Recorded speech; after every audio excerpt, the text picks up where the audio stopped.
اچھا جی مسعود مفتی صاحب، یہ ہم نے ایک ایسی کہانی اپنے عوام تک پہنچانے کی کوشش کی ہے جو کہ بہت کم لوگوں کو پتا ہے کہ بہت سے ہماری آرمی کے اور ایئر فورس کے افسران ایسے بھی تھے جنہوں نے سرنڈر نہیں کیا اور وہ وہاں سے بھاگ نکلے اور پاکستان صحیح سلامت پہنچ گئے۔ اچھا، آپ کی کتاب جو ہے یہ چہرے مورے، یہ کتاب میں پڑھ رہا تھا، آپ نے اس میں بڑا اچھا انالیسس کیا ہے، حمود الرحمان کمیشن رپورٹ کا بھی ذکر کیا ہے۔ سمپل سا کوشچن ہے، پاکستان کیوں ٹوٹا؟ اس لیے کہ یہاں کے با اثر طبقے مشرقی پاکستان سے پیچھا چھڑانا چاہتے تھے، اس کو توڑنا چاہتے تھے۔ اس لیے انہوں نے ایسی ہر تحریک کو ڈسکریج کیا جو یونائٹڈ پاکستان کے لیے تھی، اور ہر ایسے آدمی کو، ایسے نعرے کو، 6 پوائنٹس کو اور لوگوں کو انکریج کیا جو پاکستان کو توڑنا چاہتے تھے۔ اچھا، آپ بھی جنگی قیدی بن گئے تھے وہاں پہ؟ جی، میں بھی۔ آپ نے بھارت کی قید میں لمبا عرصہ گزارا؟ جی، 2 برس۔ جی رویداد خان صاحب، آپ یہ بتائیں نا کہ یہ جو بہت سی کتابیں ہیں جو ایسٹ پاکستان کے کرائسس پہ لکھی گئی ہیں، وہ پڑھتے ہیں تو وہی بات پتہ چلتی ہے جو کہ مسعود مفتی صاحب نے کی۔ کیا یہ بات درست ہے کہ واقعی پاکستان کی جو رولنگ ایلیٹ تھی وہ ایسٹ پاکستان سے جان چھڑانا چاہ رہی تھی؟ سب سے پہلی بات جی، آپ کو یاد ہے نیشنل اسمبلی کا ڈیٹ فکس ہوا تھا؟ ہاں۔ یو وڈ آلسو ریکال کہ میں سیکرٹری انفارمیشن تھا، بھٹو صاحب آئے ہوئے تھے پرل کانٹیننٹل میں، تو مجھے Pearl Continental Dhaka, Pearl Continental Dhaka جی، تو مجھے کہنے لگے، بڑے غصے میں تھے، مجھے کہنے لگے یہ یا نے کیا کر دیا ہے کہ ڈیٹ فکس کر دی ہے نیشنل اسمبلی کی، اس کو تو میں ایکسپٹ نہیں کرتا ہوں۔ میری تو یہ کوشش تھی کہ اسمبلی کے باہر شیخ مجیب الرحمان کے ساتھ کوئی فیصلہ ویسا ہو جائے، وہ اسمبلی کے اندر وہاں جا کر کے تو اس کی بھاری اکثریت ہے، وہ کدھر ہماری بات مانے گا جی؟ یہ اس نے کیا کیا؟ یہ تو بڑا ظلم کیا ہے اس نے، اب میں اس کو نہیں مانتا ہوں، اچھا اس کو چینج کرنا چاہیے۔ تو میں نے اسے کہا جی اب کیسے چینج ہوگا؟ وہ شیخ مجیب الرحمان، یہ تو ڈیٹ فکس ہو گئی ہے۔ کورٹ مجھے کہتا ہے بالکل آسان کام ہے۔ میں نے کہا کیا آسان کام ہے؟ کہتا ہے ڈھاکہ میں کوئی law and order situation create کرو، اس کے بعد ٹیئر گیس ہوگا، اس کے بعد لاٹھی چارج ہوگا، اس کے بعد فائرنگ ہوگی، if you head will roll, تاریخ بدل جائے گی۔ اصولی طور پہ تو اس کو اکثریت مل گئی تھی، اقتدار اس کے حوالے کرنا چاہیے تھا۔ بالکل کرنا چاہیے تھا، بالکل کرنا چاہیے تھا۔ میں تو یہ بھی کہتا ہوں کہ یہ ڈیٹ جو چینج ہو گئی، جو اس نے فکس کر دی تھی اور یہ اس کو چینج کر دیا تھا، یہ بھی بڑی سخت غلطی تھی جی۔ بنگالی نے کہا کہ یہ کیا گیم کھیل رہے ہیں، یہ تو انتقال اقتدار کی باتیں نہیں ہو رہی ہیں، یہ تو کوئی اور گیم کھیل رہے ہیں جی۔ ٹیچر تھے آپ، مسعود مفتی صاحب، آپ بتائیں گے، آپ نے بھی بہت سی چیزیں دیکھی ہیں، آپ کی کتاب میں نے دیکھا لکھا ہوا، یہ جو مکتی بانی تھی، یہ مکتی بانی جو ہے یہ کب وجود میں آئی، اور یہ جو اسٹوڈنٹس تھے بنگالی اسٹوڈنٹس، ان کے پاس اسلحہ کہاں سے آیا؟ دیکھیے، ان چیزوں کے بارے میں ٹھیک ہے ہم وہاں موقع پہ موجود تھے، ان چیزوں کو پن پوائنٹ کرنا ہمارے لیے تو پاسبل نہیں ہے، لیکن یہ آپ کے سب سوالوں کا جواب حمود الرحمان کمیشن نے بڑی مفصل انداز میں دے دیا ہے، اور اس میں اب کوئی ابہام نہیں رہا، اور اس میں ہمیں کوئی گیس ورک اور کائٹ فلائنگ کی بھی ضرورت نہیں ہے، بلکہ بالکل واضح ہے کہ مکتی باہنی جو تھی وہ ہندوستان نے کریٹ کی تھی ڈیلیبریٹلی، اور یہ بھی اندازہ تھا کہ برسات کے موسم کے فوراً بعد وہ ادھر آ جائیں گے۔ ان کی ٹریننگ شیڈیول جو تھا وہ اسی قسم کا تھا کہ برسات کے فوراً بعد وہ مشرقی پاکستان کے اوپر انٹر کریں گے، اور اس کے بعد جب ہم POW تھے تو وہاں انڈین فوج کے لوگ جو ہوتے تھے بعض، انہوں نے ذکر کیا، کہنے لگے جی مکتی بانی کوئی نہیں تھی، وہ ہم ہی لوگ تھے جو ادھر گھوم رہے تھے۔ انہوں نے کہا جی آپ لوگوں سے تو ہم پہلے بھی مل چکے ہیں، اس میٹافوریکلی وہ بات کر رہا تھا کہ آپ لوگوں سے تو ہم پہلے بھی مل چکے تھے، جو مکتی باہنی تھی وہ ہم ہی لوگ ہوتے تھے۔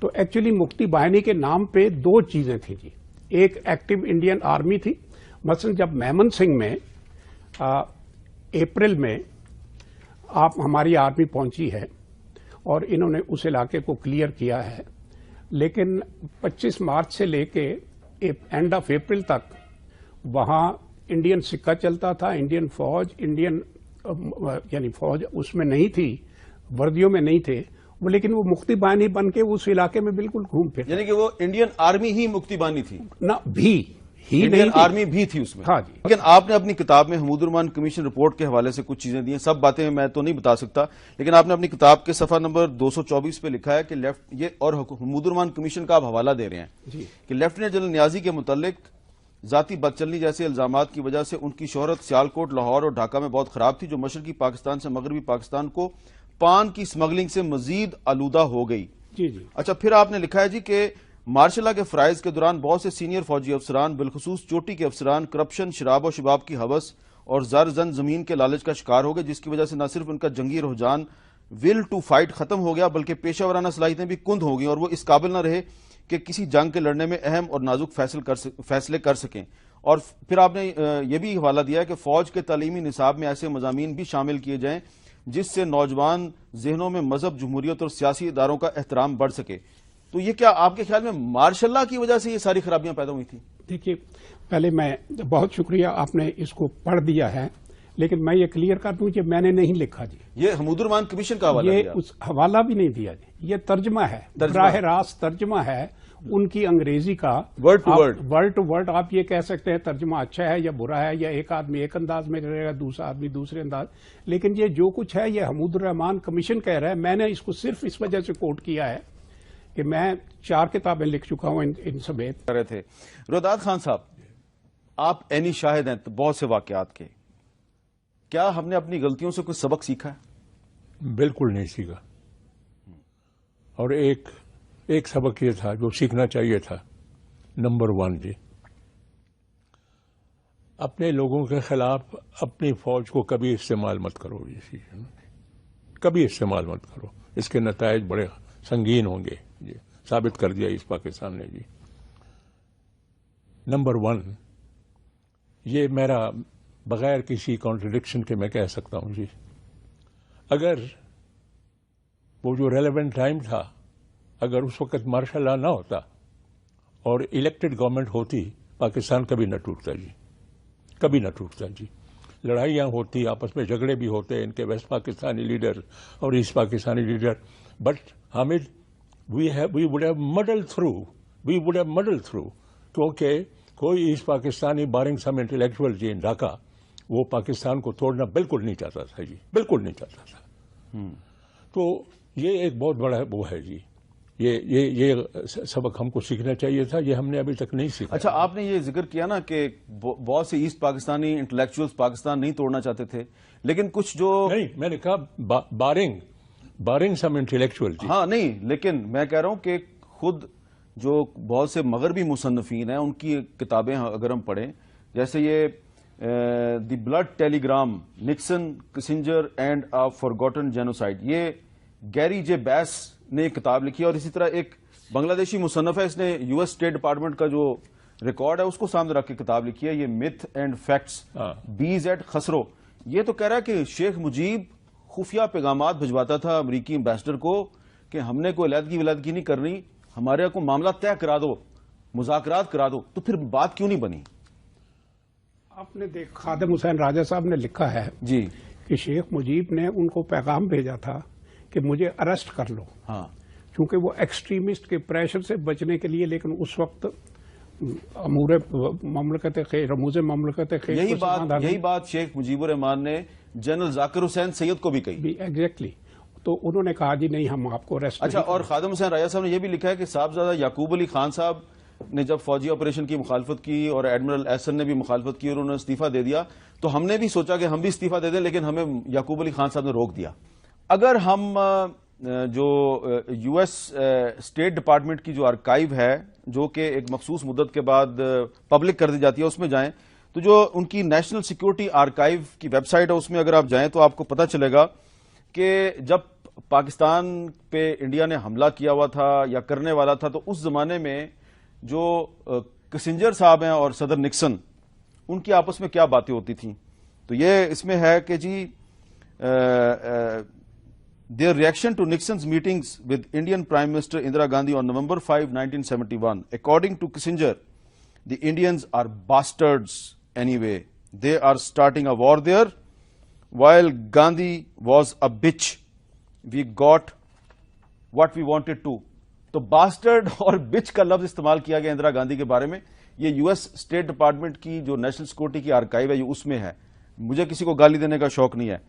اسی طرح پھر جو کسنجر صاحب ہیں وہ چاہتے تھے کہ چائنا جو ہے وہ انڈیا پر حملہ کر دے, اور اس میں لکھا ہوا ہے کہ on December 10 Kissinger delicately encourages the Chinese to take action against India guaranteeing U S support if the Soviets retaliate. یعنی کہ اگر سوویت یونین انڈیا کی مدد کرے گا تو امریکہ نے کہا کہ ہم چائنا کی مدد کریں گے, لیکن ایسا ہوا کچھ نہیں.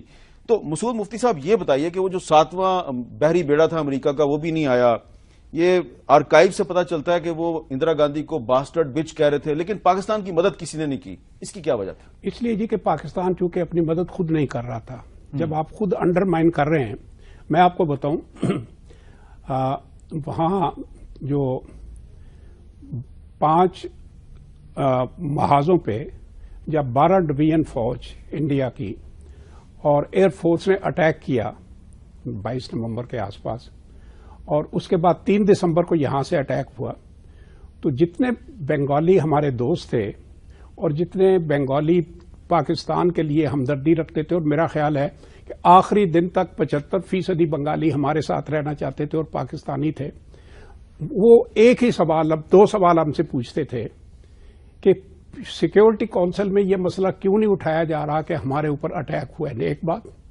اور دوسری بات یہ کہ آپ تو کہتے تھے کہ defence of asset Pakistan lies in waste Pakistan, تو وہاں سے حملہ کیوں نہیں ہو رہا؟ اور ہم حیران ہوتے تھے.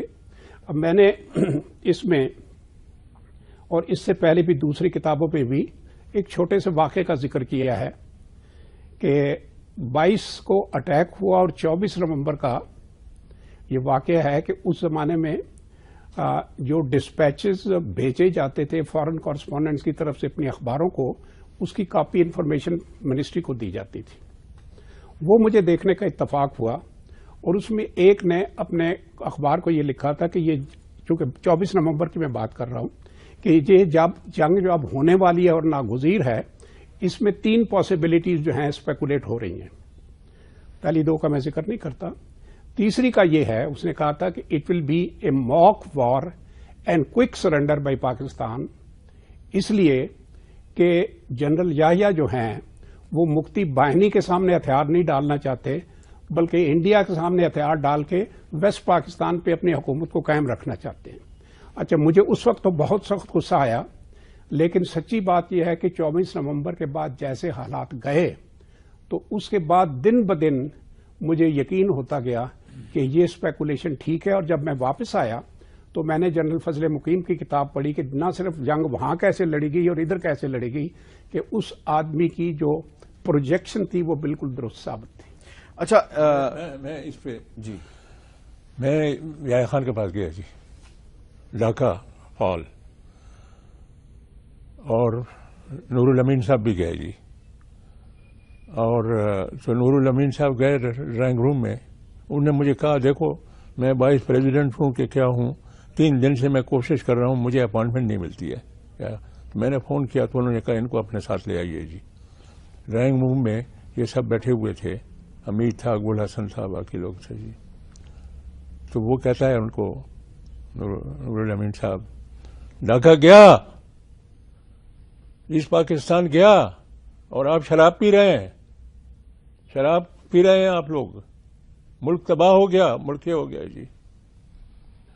میں نے بعد میں دوسرے دن یحییٰ خان کو میں نے کہا جی ڈھاکہ فال ہو گیا ہے, اس کا مطلب یہ تو نہیں ہے نا جی کہ اب پاکستان لڑائی ختم ہو گئی ہے, پھر تو یہ تو آل آؤٹ وار ہے. Dhaka is a part of my country, East Pakistan is half my country, یہ کیسے ہو سکتا ہے جی؟ پتہ ہے مجھے کیا جواب ملا جی؟ This is in support of what you are saying جی. مجھے یحییٰ خان, چھوڑو یار, ایک کالے بنگالیوں کی خاطر ہم ویسٹ پاکستان کو خطرے میں ڈال دیں. دیز آر ہز ورڈز جی. اچھا, تو آپ کی یہ بات سن کے تو مجھے یہ کتاب یاد آ گئی ہے, فرام جناح ٹو ضیاء. یہ جسٹس محمد منیر صاحب نے کتاب لکھی ہے جو لا منسٹر تھے ایوب خان کے, اور اس کتاب کے پیج نمبر 92 اور 93 پہ انہوں نے یہ لکھا ہے کہ جسٹس منیر جو لا منسٹر تھے ان کو پریزیڈنٹ ایوب نے بلا کے کہا کہ یار یہ بنگالی بہت شور ڈالتے ہیں، احساس محرومی، ان سے جان چھڑاؤ. تو جسٹس منیر نے Bengali member of the parliaments کے ساتھ مذاکرات شروع کر دیے اور ان سے کہا کہ ہم تم سے جان چھڑانا چاہتے ہیں. تو ایک اس میں لکھا ہوا ہے پیج 93 پہ جو بنگالی ممبر پارلیمنٹ تھا رمیز الدین، اس نے کہا کہ ہم میجورٹی ہیں، وی آر پاکستان، تم نے پاکستان سے جان چھڑانی ہے تو تم جاؤ چھوڑ دو، ہم پاکستان نہیں چھوڑیں گے. آپ نے جو ایوب کی بات کی ہے، حمود الرحمان کمیشن رپورٹ نے یہ لکھا ہے کہ وہ جلدی میں پیج نہیں دیکھ سکا کہ شیخ مجیب نے کا کہنا تھا اور دوسرے جو گواہ پیش ہوتے رہے انہوں نے اس کی تائید کی کہ جنرل یحییٰ نے خود ان سے کہا تھا کہ آپ 2 کانسٹیٹیوشن کی بات کریں اور 2 اسمبلیوں کی بات کریں. تو اس لیے بعد میں جب ان کو اس سے ہٹانے کی کوشش کی گئی تو انہوں نے کہا جی کہ جو چیزیں ہمیں جنرل یحییٰ دے چکے ہیں آپ ان سے بھی ہمیں واپس ہٹانے کی کوشش. یعنی کہ وہ انڈین آرمی ہی مکتی بانی تھی نہ بھی انڈین آرمی بھی تھی اس میں. ہاں جی. لیکن آپ نے اپنی کتاب میں حمود الرحمان کمیشن رپورٹ کے حوالے سے کچھ چیزیں دی ہیں، سب باتیں میں تو نہیں بتا سکتا، لیکن آپ نے اپنی کتاب کے صفحہ نمبر 224 پہ لکھا ہے کہ یہ اور حمود الرحمان کمیشن کا آپ حوالہ دے رہے ہیں جی کہ لیفٹیننٹ جنرل نیازی کے متعلق ذاتی بدچلنی جیسے الزامات کی وجہ سے ان کی شہرت سیالکوٹ، لاہور اور ڈھاکہ میں بہت خراب تھی، جو مشرقی پاکستان سے مغربی پاکستان کو پان کی سمگلنگ سے مزید آلودہ ہو گئی. جی جی. اچھا، پھر آپ نے لکھا ہے جی کہ مارشل لا کے فرائض کے دوران بہت سے سینئر فوجی افسران بالخصوص چوٹی کے افسران کرپشن، شراب و شباب کی ہوس اور زر زن زمین کے لالچ کا شکار ہو گئے، جس کی وجہ سے نہ صرف ان کا جنگی رجحان ول ٹو فائٹ ختم ہو گیا بلکہ پیشہ ورانہ صلاحیتیں بھی کند ہو گئیں اور وہ اس قابل نہ رہے کہ کسی جنگ کے لڑنے میں اہم اور نازک فیصلے کر سکیں. اور پھر آپ نے یہ بھی حوالہ دیا ہے کہ فوج کے تعلیمی نصاب میں ایسے مضامین بھی شامل کیے جائیں جس سے نوجوان ذہنوں میں مذہب، جمہوریت اور سیاسی اداروں کا احترام بڑھ سکے. تو یہ کیا آپ کے خیال میں مارشل لا کی وجہ سے یہ ساری خرابیاں پیدا ہوئی تھیں؟ دیکھیے، پہلے میں بہت شکریہ آپ نے اس کو پڑھ دیا ہے، لیکن میں یہ کلیئر کر دوں کہ میں نے نہیں لکھا جی. یہ حمود الرحمان کمیشن کا حوالہ یہ دیا؟ اس حوالہ بھی نہیں دیا جی، یہ ترجمہ ہے، براہ راست ترجمہ ہے ان کی انگریزی کا، word to word. Word to word. آپ یہ کہہ سکتے ہیں ترجمہ اچھا ہے یا برا ہے، یا ایک آدمی ایک انداز میں کرے گا، دوسرا آدمی دوسرے انداز، لیکن یہ جو کچھ ہے یہ حمود الرحمان کمیشن کہہ رہا ہے. میں نے اس کو صرف اس وجہ سے کوٹ کیا ہے کہ میں 4 کتابیں لکھ چکا ہوں ان سمیت. کر رہے تھے روداد خان صاحب، آپ عینی شاہد ہیں بہت سے واقعات کے، کیا ہم نے اپنی غلطیوں سے کوئی سبق سیکھا ہے؟ بالکل نہیں سیکھا. اور ایک سبق یہ تھا جو سیکھنا چاہیے تھا. نمبر 1 جی، اپنے لوگوں کے خلاف اپنی فوج کو کبھی استعمال مت کرو جی، کبھی استعمال مت کرو، اس کے نتائج بڑے سنگین ہوں گے جی، ثابت کر دیا اس پاکستان نے جی. نمبر 1 یہ میرا بغیر کسی کانٹرڈکشن کے میں کہہ سکتا ہوں جی، اگر وہ جو ریلیونٹ ٹائم تھا، اگر اس وقت مارشل لا نہ ہوتا اور الیکٹڈ گورنمنٹ ہوتی، پاکستان کبھی نہ ٹوٹتا جی، کبھی نہ ٹوٹتا جی. لڑائیاں ہوتی، آپس میں جھگڑے بھی ہوتے، ان کے ویسٹ پاکستانی لیڈر اور asset Pakistani leader, but Hamid we would have muddle through کیونکہ کوئی asset Pakistani barring some intellectual جی ان ڈھاکہ وہ پاکستان.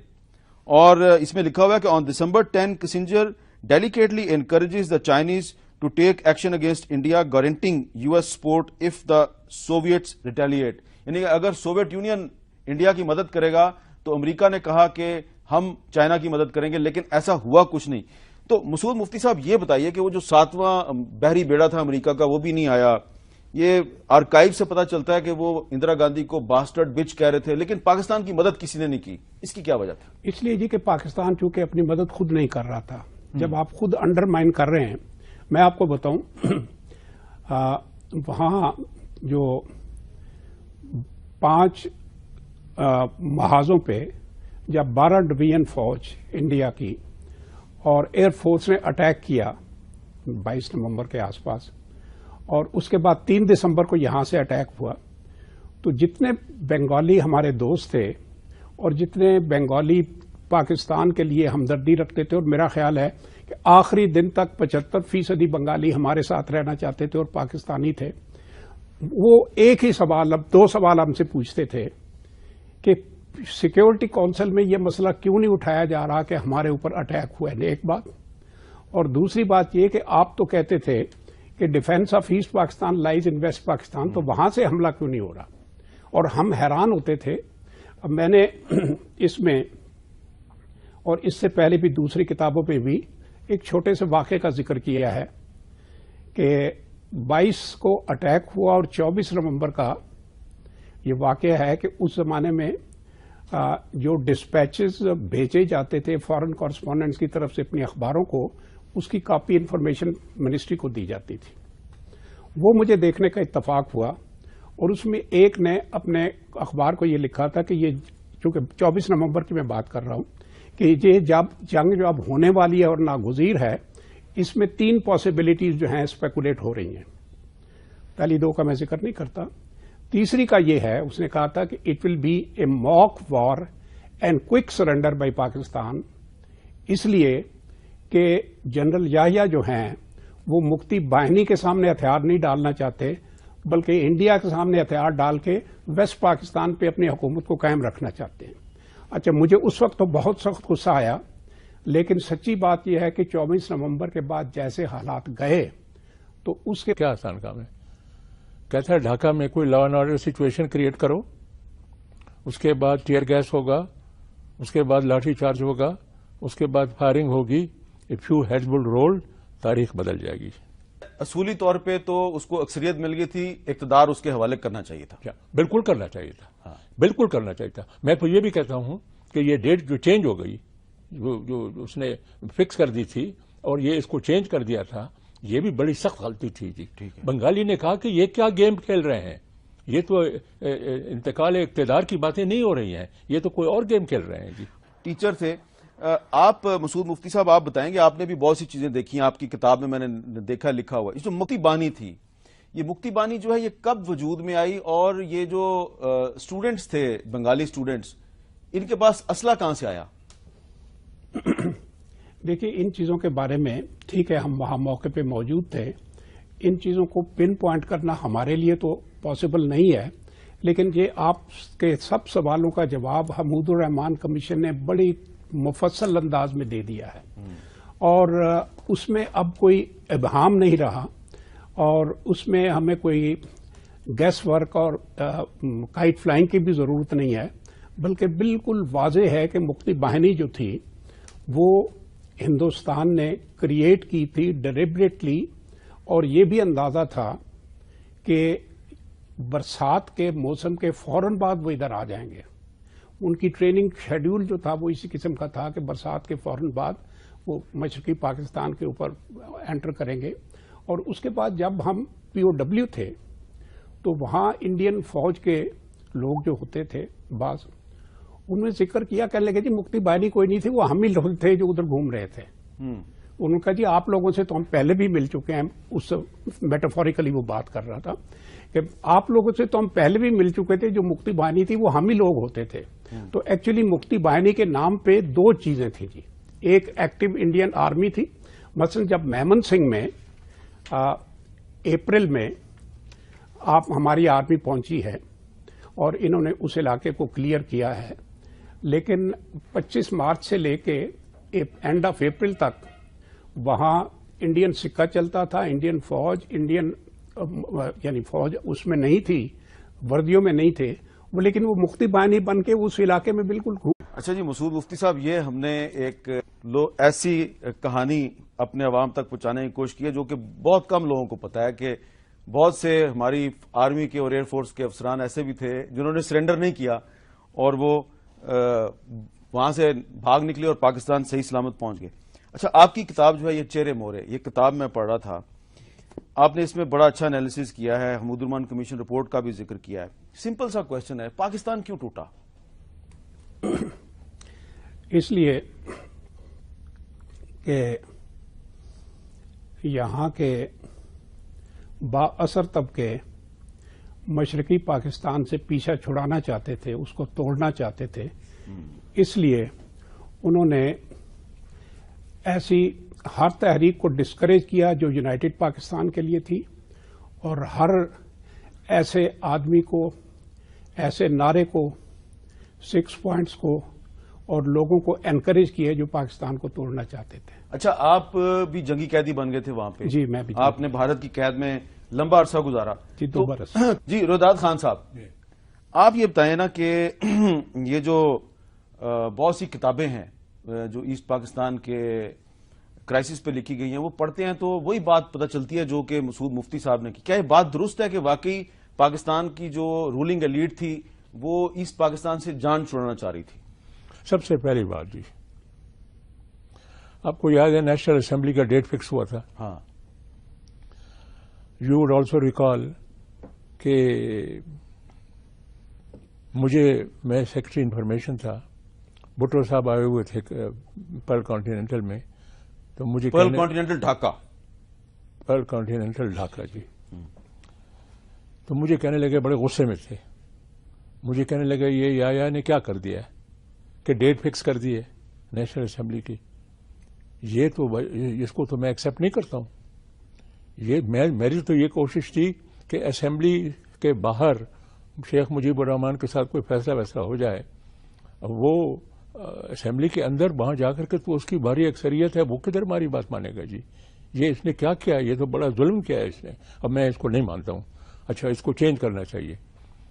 تو میں نے اسے کہا جی اب کیسے چینج ہوگا؟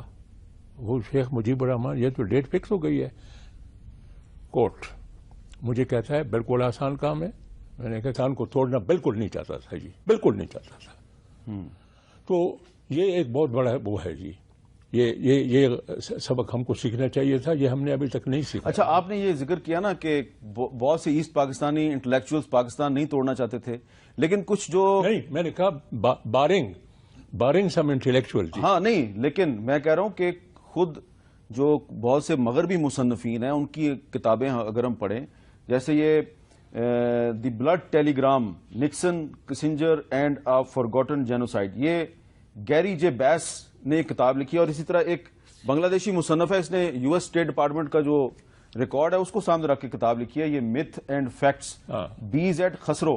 یہ تو کہہ رہا ہے کہ شیخ مجیب خفیہ پیغامات بھجواتا تھا امریکی امبیسڈر کو کہ ہم نے کوئی علیحدگی نہیں کرنی، ہمارے کو معاملہ طے کرا دو، مذاکرات کرا دو۔ تو پھر بات کیوں نہیں بنی؟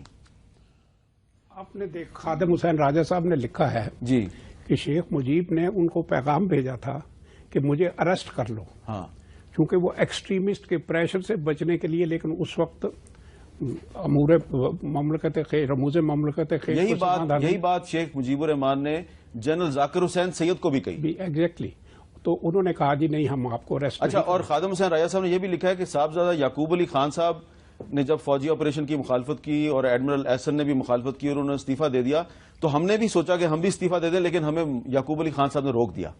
اگر ہم جو یو ایس اسٹیٹ ڈپارٹمنٹ کی جو آرکائیو ہے، جو کہ ایک مخصوص مدت کے بعد پبلک کر دی جاتی ہے، اس میں جائیں تو جو ان کی نیشنل سیکیورٹی آرکائیو کی ویب سائٹ ہے، اس میں اگر آپ جائیں تو آپ کو پتہ چلے گا کہ جب پاکستان پہ انڈیا نے حملہ کیا ہوا تھا یا کرنے والا تھا، تو اس زمانے میں جو کسنجر صاحب ہیں اور صدر نکسن، ان کی آپس میں کیا باتیں ہوتی تھیں۔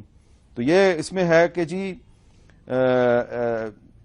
their reaction to Nixon's meetings with Indian Prime Minister Indira Gandhi on November 5, 1971. According to Kissinger, the Indians are bastards anyway.